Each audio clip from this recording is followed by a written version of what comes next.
Good morning, students. I am Munshi Rashidul Islam, Assistant Professor, Department of Mechanical Engineering, JIS College of Engineering.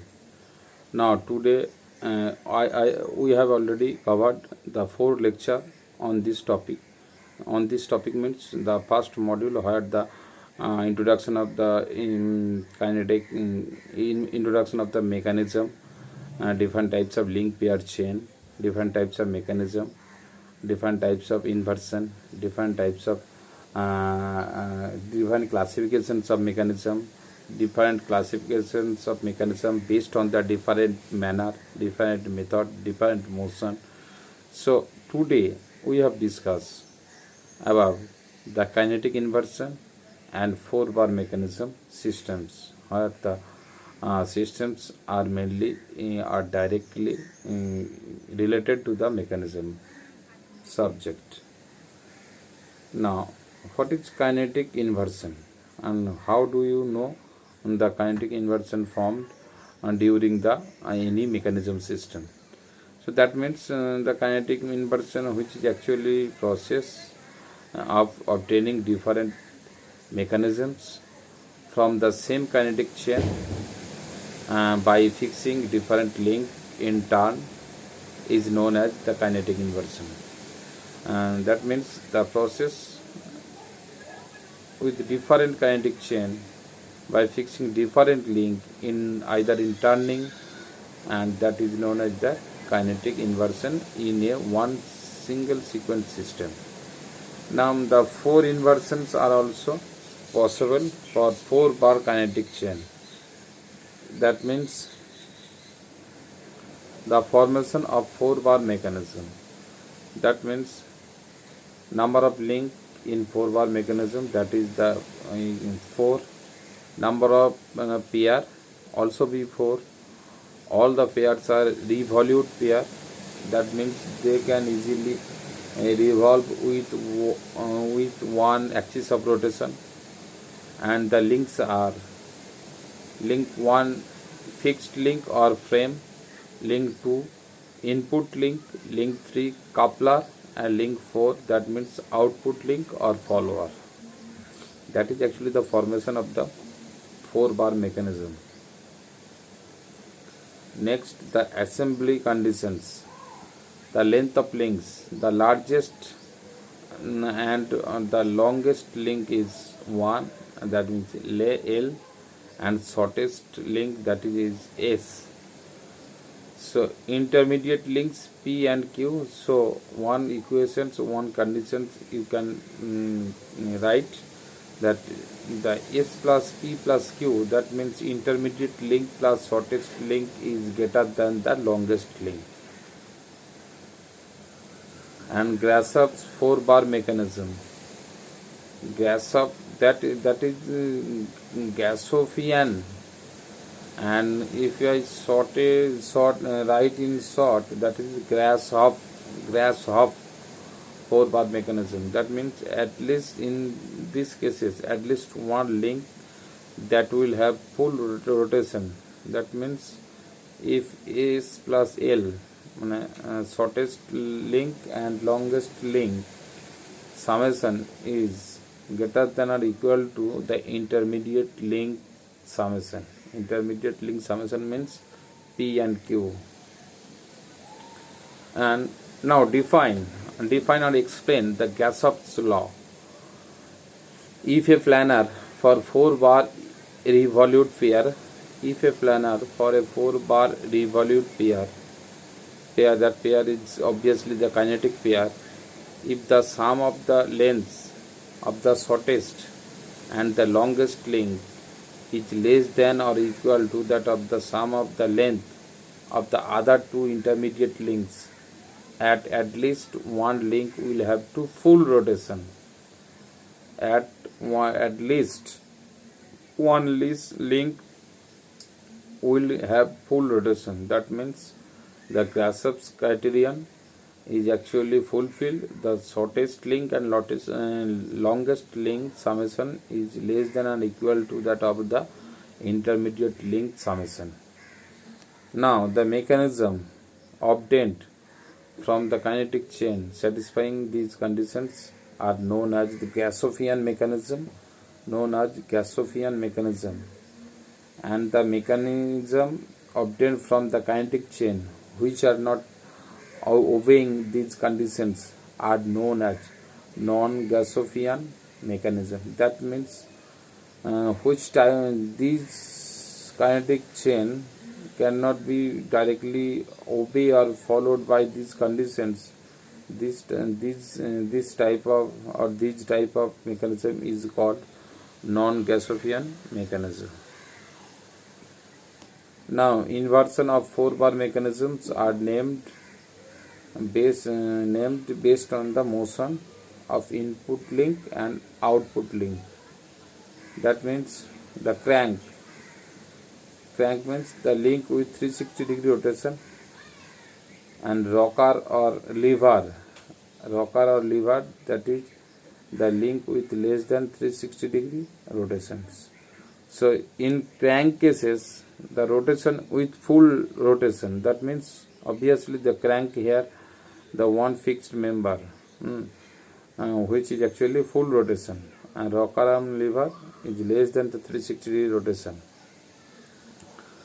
Now 4-bar inversion, that means the crank rocker mechanism, that may be 2 drag link or double crank mechanism, double with rocker arm mechanism, and above all the Gasoffian inversions, all the 4 Gasoffians are the inversions, and the double are also the rocker mechanism.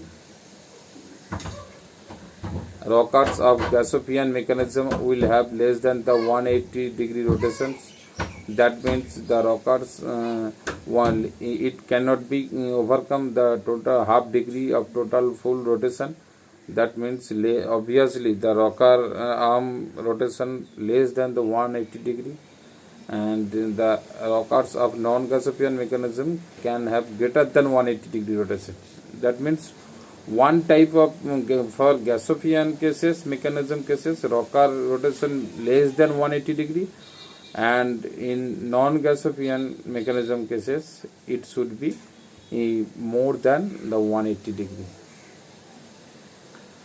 Now this is a one systematic diagram where the kinetic chain to the mechanism, the kinetic chain, then one fixed link will obviously be there in the intermediate shape, and then the mechanism can construct and mechanism can create. Now in these cases the inversion of the kinetic chain depends upon which link is fixed. And another point also be there that that can also be discussed, that the 4-bar linkage, which is called as the crank and rocker mechanism, the crank driver, rocker coupler, crank driver, rocker coupler, and the link which is actually constitute a main figure. That figure is treated just like a 4-bar. That means 4 number of sides are also be used. And now inversion of the kinetic chain mainly depends upon which a link is fixed. Now just let us see the figure of the inversion of Gasoffian 4-bar linkage. The 4 type of color are used. Suppose for first 2, the 2 non-distinct crank rocker inversion, and the below 2 means the lower portion of this figure, that means the double crank inversion, and double crank inversion, that means the drag link, and double rocker inversion, that means coupler rotates, and that is actually collected from the Tata McGrail company's book. And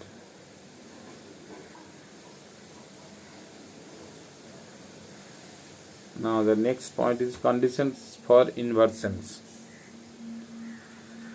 So lot of conditions are also be there.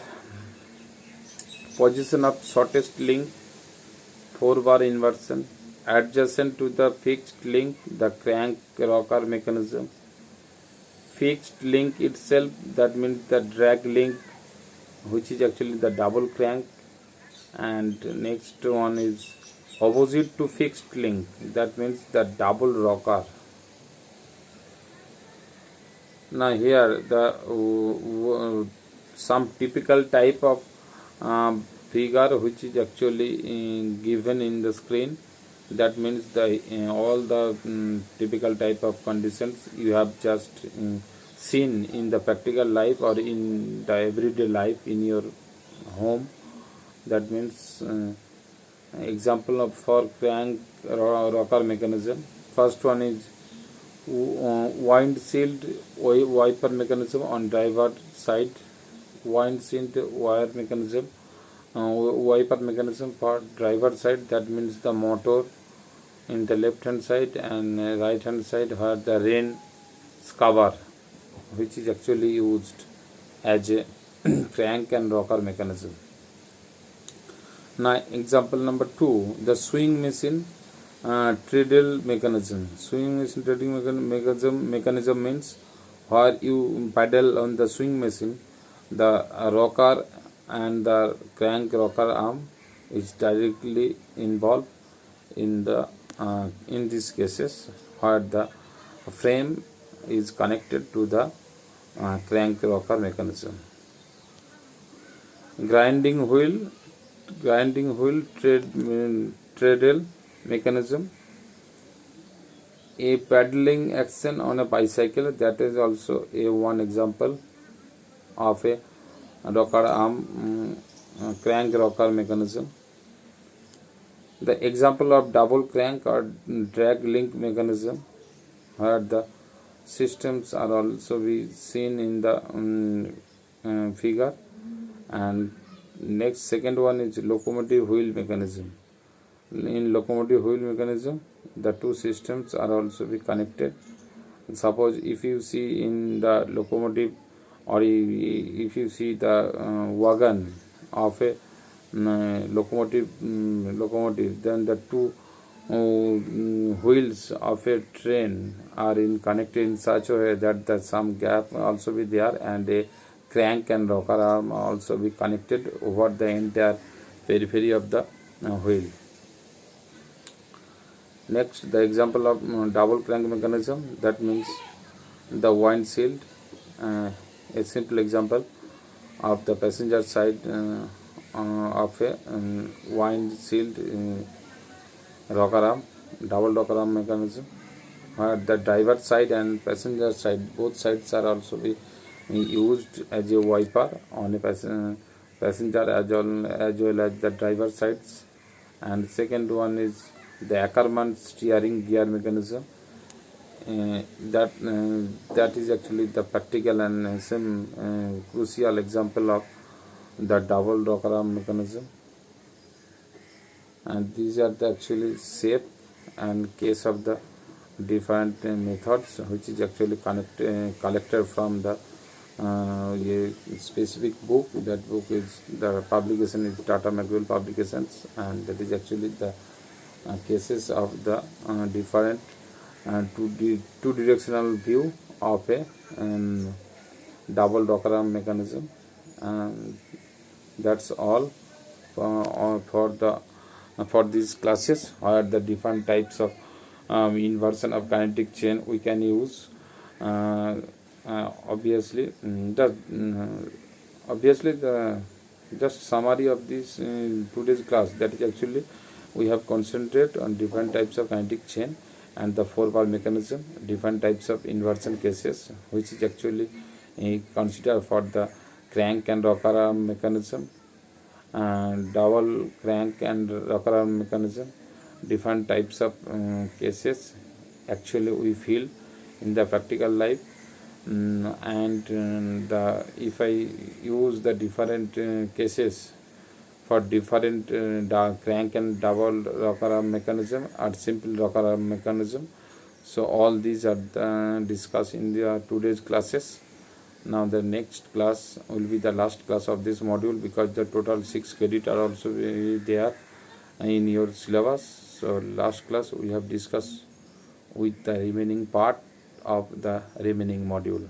Thank you.